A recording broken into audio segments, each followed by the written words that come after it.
Welcome to విజేత skill academy. ఈ ఛానల్లో జేఎల్ఎంకి సంబంధించిన అన్ని సబ్జెక్ట్స్ కూడా తెలుగులో ఎక్స్ప్లెయిన్ చేయడం జరుగుతుంది. సో మరియు అంతేకాకుండా ప్రీవియస్ ఇయర్ క్వశ్చన్స్ మరియు ఇంపార్టెంట్ క్వశ్చన్స్ కూడా తెలుగులో ఎక్స్ప్లెయిన్ చేయడం జరుగుతుంది. కాబట్టి మా ఛానల్ అందరూ సబ్స్క్రైబ్ చేసుకోండి, మీ ఫ్రెండ్స్కి కూడా షేర్ చేయండి. సో ఈరోజు ఈ వీడియోలో 2023లో టీజీఎస్పీడీసీఎల్ కండక్ట్ చేసిన ఎగ్జామ్ క్వశ్చన్ పేపర్ను సాల్వ్ చేద్దాం. సో ఫస్ట్ క్వశ్చన్ వచ్చేసి ఇక్కడ చూపించిన వాటిలో యూనిట్లు ఏమిటి? Half LI square, half CV square. So what are the units of following? Half LI square and half CV square. So ఒకసారి చూడండి. సో ఏమి ఇచ్చాడు మనకు? ఫార్ములాస్ ఇచ్చాడు. ఏం ఫార్ములాస్ ఇచ్చాడు? హాఫ్ ఎల్ఐ స్క్వేర్ ఇచ్చాడు, హాఫ్ సివి స్క్వేర్ ఇచ్చాడు. ఈ ఫార్ములాస్ ఎక్కడే వస్తాయి అంటే సో మనకు ఆల్రెడీ తెలుసు అండి. So energy stored in inductor, energy stored in inductor formula ఏంటిదండి? Inductor is equals to half LI square అండి. ఎనర్జీ స్టోర్డ్ ఇన్ ఇండక్టర్కి ఫార్ములా ఏంటిది? Half LI square. So energy కాబట్టి దీన్ని దేనిలో మెజర్ చేస్తాము? మనము జౌల్స్లో మెజర్ చేస్తాము. నెక్స్ట్ టైం ఇచ్చాడు energy stored in a capacitor. ఇంకో ఫార్ములా ఏంటిది మనకు? Energy stored in capacitor, energy stored in capacitor, energy store in కెపాసిటర్కి ఫార్ములా ఏంటిదండి? Half CV square. ఇది కూడా జౌల్స్లలో మెజర్ చేస్తాము. ఓకేనా? ఒకసారి ఆప్షన్స్ చూద్దాము మనము. సో ఆప్షన్స్ ఏంటి అంటే వాట్ జౌల్స్. వాట్ అనేది దేనికి యూనిట్ అండి? పవర్కి యూనిట్. సో కాబట్టి మనకు జౌల్ అండ్ జౌల్ రెండు కూడా ఎనర్జీయే కాబట్టి ఇది కూడా ఎనర్జీయే, ఇది కూడా ఎనర్జీయే. ఇది ఎనర్జీ స్టోర్డ్ ఇన్ ఇండక్టర్, ఇది ఎనర్జీ స్టోర్డ్ ఇన్ కెపాసిటర్. కాబట్టి option C is the right answer. Next question వచ్చేసి వోల్టేజీ మూలాలు V1 మరియు V2 షార్ట్ సర్క్యూట్ అయితే విద్యుత్ I1 దీని ద్వారా ఇవ్వబడుతుంది. If the voltage sources V1 and V2 are short circuited then the current I1 is given by. So ఇక్కడ ఏం అడుగుతున్నాడండి? మనకు ఈ వోల్టేజెస్ V1 V2 వోల్టేజ్ను షార్ట్ సర్క్యూట్ చేశాడు. ఇప్పుడు మనకేం కావాలి? ఈ కరెంట్ను ఫైండ్ అవుట్ చేయాలి, I1 కరెంట్ను ఫైండ్ అవుట్ చేయాలి. ఓకేనా? ఇది ప్రాబ్లంలో ఇచ్చాడు. సో ఫస్ట్ ఏం చేస్తున్నాడు? మనకు V1 అండ్ V2 ఇవి రెండు కూడా షార్ట్ చేశాడు. సో షార్ట్ చేసినప్పుడు మనము సర్క్యూట్ను ఏ విధంగా రీడ్రా చేయొచ్చు చెప్పండి? సో రీడ్రా చేస్తే, సర్క్యూట్ రీడ్రాను చేస్తే సో ఈ విధంగా ఉంటుంది.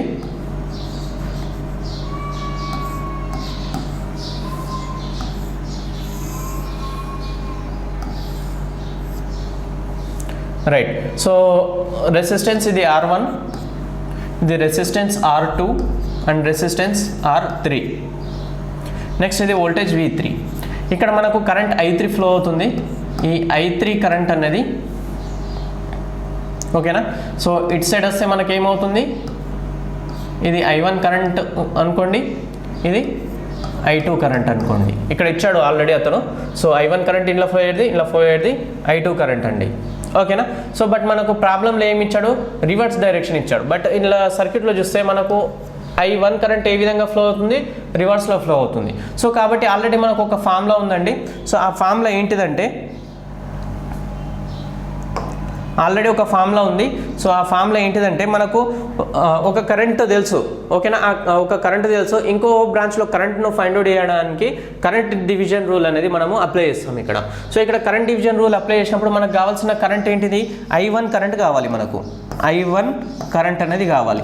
ఈ I1 కరెంట్ అనేది మనకు కావాలి. ఈ I1 కరెంట్ కావాలి అంటే ఈ మనకు తెలిసిన కరెంట్ ఏంటిది? Known current. I1 current is equals to known current. Known current ఏంటిది? I3 కరెంట్ అనేది మనకి ఇచ్చాడు. ఓకేనా? సో I3 కరెంట్ అనేది మనకున్నది. నోన్ కరెంట్ I3 ఇంటూ దీనికి అపోజిట్ రెసిస్టెన్స్ చూడండి. R1కి అపోజిట్ రెసిస్టెన్స్ ఏంటిది? R2 by some of resistances ఏంటిది? R1 plus R2. సో ఇది ఫార్ములా. బట్ మనకు ప్రాబ్లంలో ఏమి ఇచ్చాడు? ఇక్కడ కరెంట్ అనేది రివర్స్ ఇచ్చాడు కాబట్టి మనము మైనస్ ప్లేస్ చేస్తున్నాం, ఇక్కడ మైనస్ ప్లేస్ చేస్తున్నాం. సో ఈ ఫార్ములా ఎక్కడ ఉందో సో అదే రైట్ ఆన్సర్ అండి. సో ఏమవుతుంది చెప్పండి? రైట్ ఆన్సర్ ఏంటి చెప్పండి? ఇది ఆప్షన్ అబ్జర్వ్ చేస్తే B option is the correct option. So I1 is equal to minus I3 into R2 by R1 plus R2. So ఏంటిది? Option B is the right option.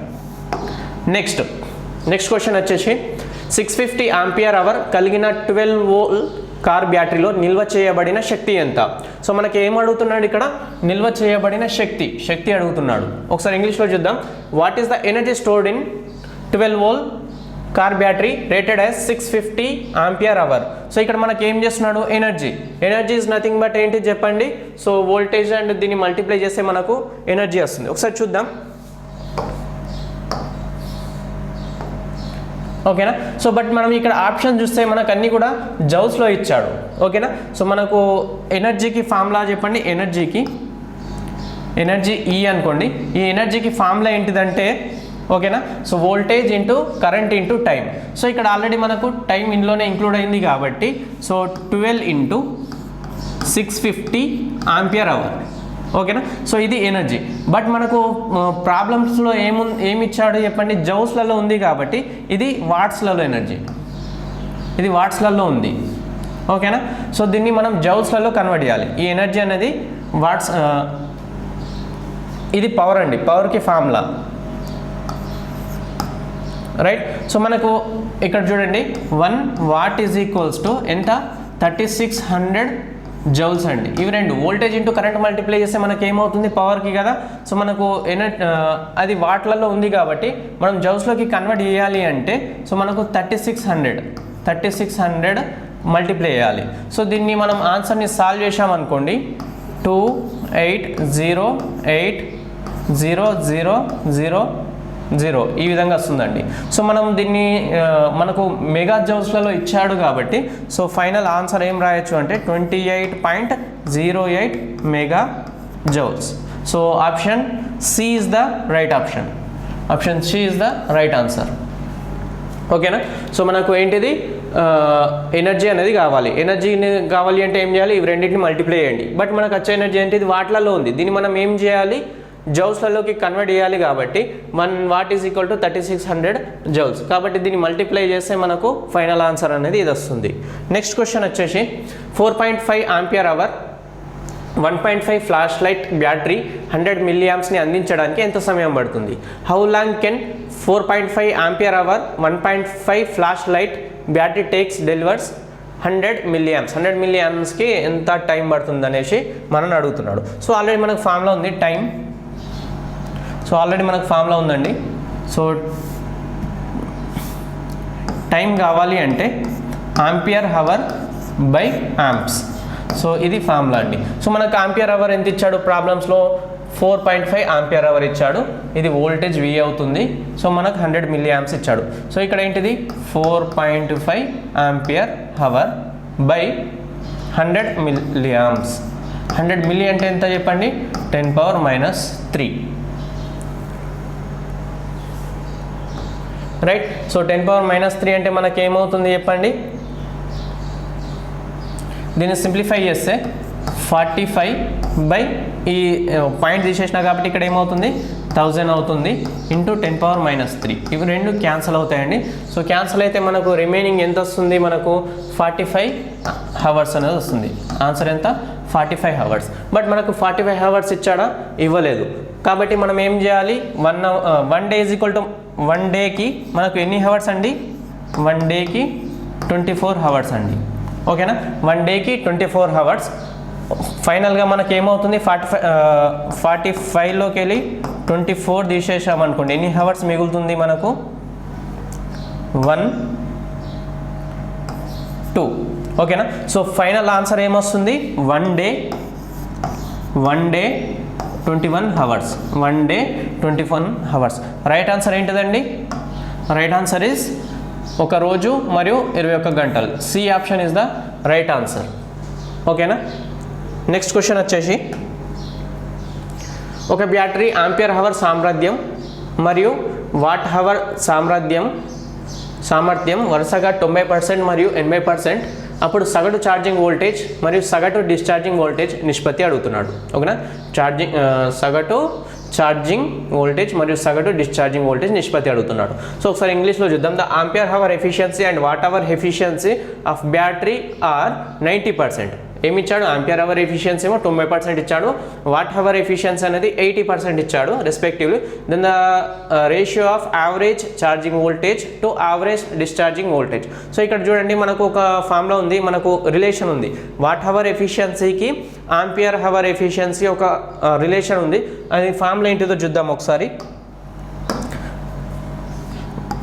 What hour efficiency is equals to VD discharging by charging voltage into ampere hour efficiency. ఇది formula అండి, relation watt hour ఎఫిషియన్సీకి ampere ఎఫిషియన్సీకి formula ఇది. But మనకు ప్రాబ్లమ్స్లో ఏమి ఇచ్చాడు చెప్పండి, మనకు ఆంపియర్ హవర్ ఎఫిషియన్సీ ఎంత ఇచ్చాడు చెప్పండి, ఇది ఆంపియర్ హవర్ ఎఫిషియన్సీ. ఓకేనా, సో మనకు ఏమి ఇచ్చాడు చెప్పండి, ఆంపియర్ హవర్ ఎఫిషియన్సీ 90% ఇచ్చాడు. నెక్స్ట్ వాట్ హవర్ ఎఫిషియన్సీ ఏమి ఇచ్చాడు, ప్రాబ్లంలో ఎంత ఇచ్చాడు, 80% ఇచ్చాడు. ఈ వాల్యూస్ అనేది ఈ ఫార్ములాలో సబ్స్టిట్యూట్ చేయండి, మనకు కావాల్సిన వోల్టేజ్ అనేది వస్తుంది. వాట్ హవర్ ఎఫిషియన్సీ ఎంత చెప్పండి, 80 by VD by VC into ampere hour efficiency ఎంత చెప్పండి, 90. పర్సెంటేజ్ కాబట్టి 100 రాస్తున్నా, ఇది పర్సెంటేజ్ కాబట్టి డివైడెడ్ బై 100 రాయండి. ఓకేనా, సో ఇది 2 క్యాన్సిల్ అవుతాయి, ఇది కూడా క్యాన్సిల్ అవుతుంది. కాబట్టి విడి by VC is equals to ఏం రాయొచ్చు చెప్పండి, 8/9 అవుతుంది. బట్ మనకు ప్రాబ్లంలో ఏం నిష్పత్తి అడిగాడు, యావరేజ్ ఛార్జింగ్ వోల్టేజ్ అడిగాడు, charging voltage to average discharging అడిగాడు. ఓకేనా, సో కాబట్టి మనకి ఏం చేయాలి, మనకు ఆన్సర్లో అడిగింది ఏంటి, విసి బై విడి అడిగాడు. ఓకేనా, సో ఈ ఆన్సర్ను రివర్స్ చేయండి, అదే ఆన్సర్ 9/8. దీన్ని సాల్వ్ చేస్తే మనకి ఏమొస్తుంది అంటే 1/125 అనేది ఆన్సర్ వస్తుంది. ఓకేనా, సో రైట్ ఆన్సర్ చెప్పండి. ఇప్పుడు రైట్ ఆన్సర్ ఏంటిది, ఆప్షన్ ఏ 1.125. నెక్స్ట్ క్వశ్చన్, ఇనుము యొక్క సాపేక్ష పారగమ్యత మ్యూఆర్ ఈజ్ ఈక్వల్స్ టు 4900 అయితే ట్రాన్స్ఫార్మర్ కోర్ యొక్క సంపూర్ణ పారగమ్యతను నిర్ణయించండి. ఇంగ్లీష్లో చూద్దాం. Determine the absolute permeability of transformer core which is made up of particular type of iron relative permeability mu R is equal to 4900. So మనకి ఏం అడుగుతున్నాడు, determine the absolute permeability of transformer core అడుగుతున్నాడు, which made up of, so ఈ దాంతో made up అయిందంట. ఓకేనా, so మనకు already చెప్పాను పెర్మియబిలిటీకి ఫార్ములా ఏంది, మ్యూ ఈజ్ ఈక్వల్స్ టు, పెర్మియబిలిటీకి ఫార్ములా ఏంటిదంటే mu is equals to mu not into mu are, ఇది ఫార్ములా అండి. సో మనకు ఆల్రెడీ ఏమి ఇచ్చాడు, మనకు మ్యూ నాట్ వాల్యూ తెలుసు. మనకు మ్యూ నాట్ వాల్యూ ఏంటిది, 4π × 10⁻⁻7 mu naught value. Mu R value ఎంత ఇచ్చాడు, మనకు ప్రాబ్లంలోనే ఆల్రెడీ ఇచ్చాడు. మ్యూఆర్ ఈజ్ ఈక్వల్ టు 4900 ఇచ్చాడు, 4900. ఈ వాల్యూస్ అన్ని దీనిలో సబ్స్టిట్యూట్ చేయండి. ఫైనల్గా mu is equals to mu not అంటే ఎంత అండి, 4π × 10⁻⁻7. మ్యూఆర్ వాల్యూ ఎంత చెప్పండి, 4900. సో ఇది తీసేస్తే మనకు ఇవి 2 క్యాన్సిల్ అయ్యి 10⁻⁻5 అవుతుంది. దెన్ ఫైనల్గా ఆన్సర్ వచ్చేసి మనకు 616 into 10⁻⁻5 into 10⁻⁻5 henry per metre, ఇది ఆన్సర్ అండి.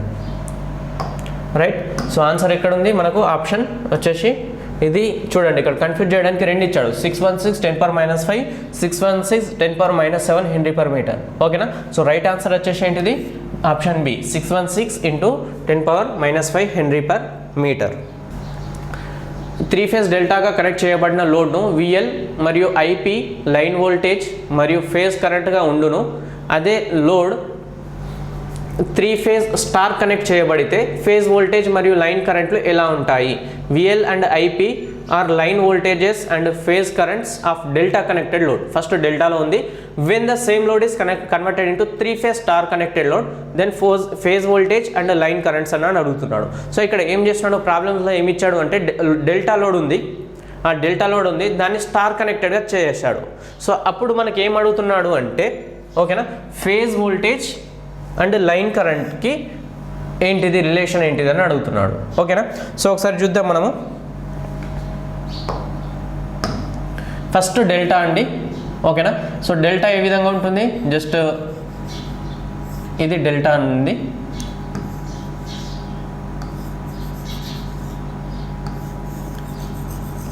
ఇది డెల్టా లోడ్ అనుకోండి.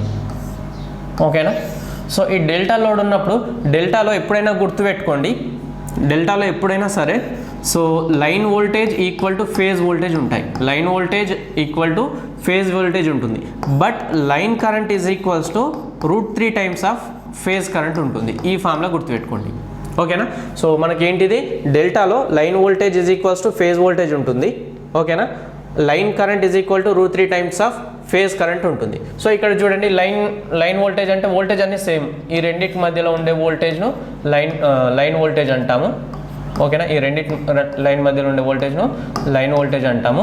ఇప్పుడు మనకు కావాల్సింది ఏంటిది కరెంట్, ఇది లైన్ కరెంట్ అండి IL, ఇది ఫేజ్ కరెంట్, ఇది ఫేజ్ కరెంట్, ఇది ఫేజ్ కరెంట్ అనేది ఇట్లా ఉంటాయండి, ఇది ఫేజ్ కరెంట్, ఓకేనా. బట్ మనకు లైన్ కరెంట్ ఏంటిది మనకు డెల్టాలో √3 టైమ్స్ ఆఫ్ ఫేజ్ కరెంట్, ఓకేనా. సో ఇప్పుడు ఏం చేస్తాడు, దీన్నే ఏ విధంగా కన్వర్ట్ చేశాడు అంటే, ఓకేనా, స్టార్ కనెక్షన్ ఇచ్చాడు, స్టార్గా కనెక్ట్ చేశాడు. దీన్నే మనం ఏం చేశాడు, స్టార్గా కనెక్ట్ చేశాడు. స్టార్ కనెక్ట్ చేస్తే ఇది, ఓకేనా. సో ఈ స్టార్లో రిలేషన్ గుర్తుపెట్టుకోండి, ఈ స్టార్లో కరెంట్ అనేది సేమ్ ఉంటుంది, line current is equals to phase current, but line voltage is equals to √3 times of phase voltage. ఈ రిలేషన్ గుర్తుపెట్టుకోండి, ఓకేనా. ఇప్పుడు ఏం చేస్తాడు, దీనిగా కన్వర్ట్ చేస్తున్నాం, ఓకేనా. సో డెల్టా లోడ్ను ఏ విధంగా కన్వర్ట్ చేస్తున్నాం, మనము స్టార్గా కన్వర్ట్ చేస్తున్నాము, ఓకేనా. సో స్టార్గా కన్వర్ట్ చేస్తున్నాం కాబట్టి సేమ్ ఈ కరెంట్ IL కరెంట్ ఇక్కడ ఉంటుంది, ఇక్కడ IL కరెంట్, ఓకేనా. సో ఈ రెండింటి మధ్యలో ఉండేది ఫేజ్ వోల్టేజ్, ఇక్కడ నుంచి ఇక్కడ ఉండేది ఫేజ్ వోల్టేజ్, ఇది కూడా ఫేజ్ వోల్టేజ్, ఈ రెండింటి మధ్యలో ఉండేది లైన్ వోల్టేజ్, ఓకేనా. సో కాబట్టి మనకు ఈ స్టార్లో మనకు ఆల్రెడీ ఫార్ములా తెలిసి ఏంటిది, VL అనేది ఎంత ఉంటుంది, √3 టైమ్స్ ఆఫ్ V ఫేజ్, ఓకేనా. బట్ కరెంట్ అనేది మనకు డెల్టాలో ఎంత ఉందండి, IL ఈజ్ ఈక్వల్స్ టు ఎంత ఉంది, IL is equal to √3 times of V phase voltage ఉంది, ఓకేనా. సో ఒకసారి చూద్దాం. సో ఫైనల్గా మనకు స్టార్లో వచ్చినప్పుడు లైన్ కరెంట్ ఏమవుతుంది అంటే √3 times of V phase, √3 times of V ఫేజ్గా వస్తుంది. ఇప్పుడు డెల్టా నుంచి స్టార్కి కన్వర్ట్ చేసినప్పుడు, ఓకేనా, డెల్టా నుంచి స్టార్గా కన్వర్ట్ చేసినప్పుడు ఇప్పుడు మనకి ఏం అడుగుతున్నాడు, ఫేజ్ వోల్టేజ్ లైన్ కరెంట్ అడుగుతున్నాడు, ఫేజ్ వోల్టేజ్ అడుగుతున్నాడు. ఇక్కడ ఫేజ్ వోల్టేజ్ మన క్వశ్చన్లో ఏం అడిగాడు, ఫేజ్ వోల్టేజ్. ఈ ఫేజ్ వోల్టేజ్ అంటే ఏంటిది, ఇదండి phase voltage. So phase voltage is equals to VL/√3, ఓకేనా. సో నెక్స్ట్ ఇంకేం అడిగాడు, లైన్ కరెంట్ ఆల్రెడీ మీకు తెలుసు, లైన్ కరెంట్ ఏంటిది, లైన్ కరెంట్ ఏంటిది చెప్పండి, √3 times of VI phase current. So ఇదండి, ఓకేనా. సో రైట్ ఆన్సర్ చూద్దాం, ఆప్షన్స్ చూద్దాం ఒకసారి. √3 VL మరియు √3 టోటల్ IP ఇచ్చాడు, ఓకేనా. సో మనకు ఆన్సర్ ఏమొచ్చింది మనకు, సో మనకు ఆల్రెడీ ఇంతకుముందుకు సాల్వ్ చేశాం కదా. సో దాని ప్రకారం ఆన్సర్ ఏంటి చెప్పండి,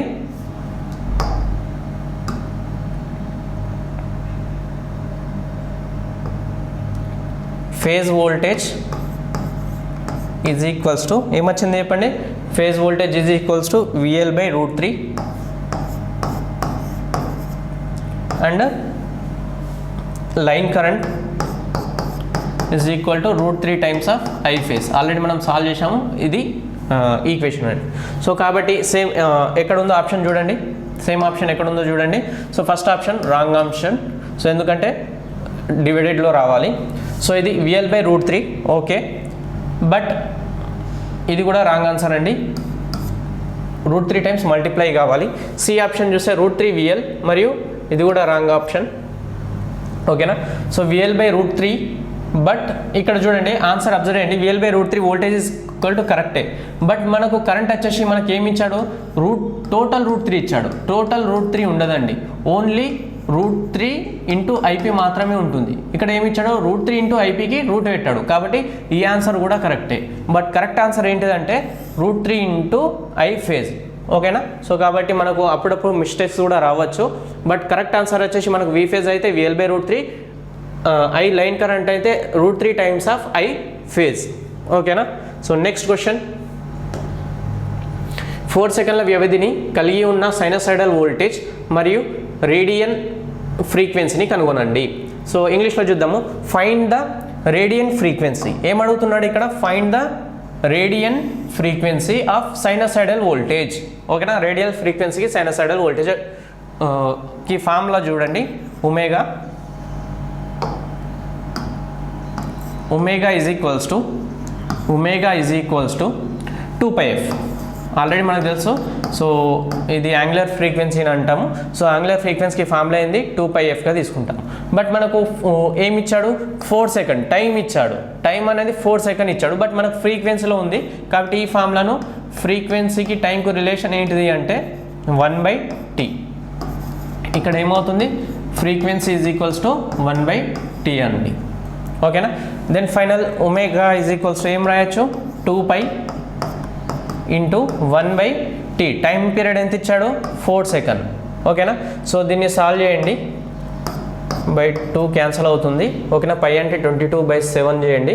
22/7 చేస్తే మనకు ఆన్సర్ ఏమొస్తుంది అంటే 1.57 రేడియన్స్ పర్ సెకండ్ వస్తుంది. 1.5 రేడియన్స్ పర్ సెకండ్. ఇక్కడ యాంగులర్ ఫ్రీక్వెన్సీ కాబట్టి రేడియన్స్ పర్ సెకండ్ తీసుకుంటాము. అదే ఫ్రీక్వెన్సీ అయితే హెర్ట్జ్లలో తీసుకుంటాము. రైట్ ఆన్సర్ ఈస్ సి అండి, option C.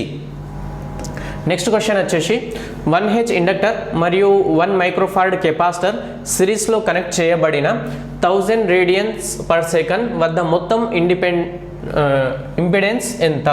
What is the total impedance at 1000 radians per second of 1 henry inductors and 1 μF capacitor is connected in series అని అడుగుతున్నాడు. ఓకేనా. So మనకి ఏమి ఇచ్చాడు? టోటల్ ఇంపిడెన్స్ ఇచ్చాడు. 1000 radians per second total impedance ఇచ్చాడు. ఓకేనా. మనకు 1 హెన్రీని అండ్ 1 మైక్రోఫారడ్ కెపాసిటర్ని కనెక్ట్ చేశాడు. అప్పుడు టోటల్ ఇంపిడెన్స్ను ఫైండ్ అవుట్ చేయాలి. ఓకేనా. మనం కావాల్సింది ఏంటిది? టోటల్ ఇంపిడెన్స్ను ఫైండ్ అవుట్ చేయాలి. బట్ మనకు ఆప్షన్స్ ఏమేమి ఇచ్చాడు చెప్పండి? ఒమేగా ఇచ్చాడు. యాంగులర్ ఫ్రీక్వెన్సీ ఎంత ఇచ్చాడు చెప్పండి? 1000 రేడియన్స్ పర్ సెకండ్ ఇచ్చాడు. నెక్స్ట్ ఏమి ఇచ్చాడు? ఇండక్టర్ ఇచ్చాడు. ఇండక్టర్ ఎంత ఇచ్చాడు? Inductor value, inductor nothing but L యొక్క వాల్యూ ఎంత ఇచ్చాడు? 1 హెన్రీ. కెపాసిటర్ అండి, కెపాసిటర్ యొక్క వాల్యూ ఎంత ఇచ్చాడు? 1 మైక్రోఫారెడ్. సో మైక్రో అంటే ఎంత చెప్పండి? 1 × 10⁻⁻6. మైక్రోను మనం ఏం రాసుకోవచ్చు? 1 × 10⁻⁻6గా రాస్తామండి. ఓకేనా. సో బట్ వీటికి రిలేషన్ ఏంటిది అంటే XL - XC అండి. ఓకేనా. బట్ మనకు ఇది ఫార్ములా, టోటల్ ఇంపిడెన్స్కి ఫార్ములా ఏంది? ఇది టోటల్ ఇంపిడెన్స్. ఓకేనా. టోటల్ ఇంపిడెన్స్కి ఫార్ములా ఏంటిది? XL - XCగా తీసుకుంటాము. ఇక్కడ చూడండి, XL మనకు XL డైరెక్ట్ వాల్యూ ఇవ్వలేదు, ఇవ్వకుండా ఒమేగాలలో ఇచ్చాడు. దీన్ని ఒమేగాలలో కన్వర్ట్ చేసి ωL - 1/ωCగా రాస్తాము. ఆ వాల్యూస్ అన్ని దీనిలో సబ్స్టిట్యూట్ చేయండి. ωL అంటే ఎంత చెప్పండి? ఒమేగా అంటే ఎంత? 1000 × 1 మైనస్ 1/, ఒమేగా అంటే మళ్ళీ 1000 ఇంటూ ఇదెంత చెప్పండి? 1 × 10⁻⁻6 కాబట్టి 10⁻⁻6. రైట్. సో ఇక్కడ ఈ 3 వెళ్ళిపోతే ఇక్కడ మనకి ఏమవుతుంది? ఇక్కడ 6 పోయి 3 ఉంటుంది. సో కాబట్టి 10⁻⁻3 పైకి వెళ్తే ఏమవుతుంది? 1000. ఇది 1000 ఉంటుంది, మైనస్ ఇది పైకి వెళ్ళిపోతే ఇది కూడా 1000 అవుతుంది. So answer is 0. Correct option ఏంటిది చెప్పండి? 0 అనేది correct option. Right. Thank you అండి.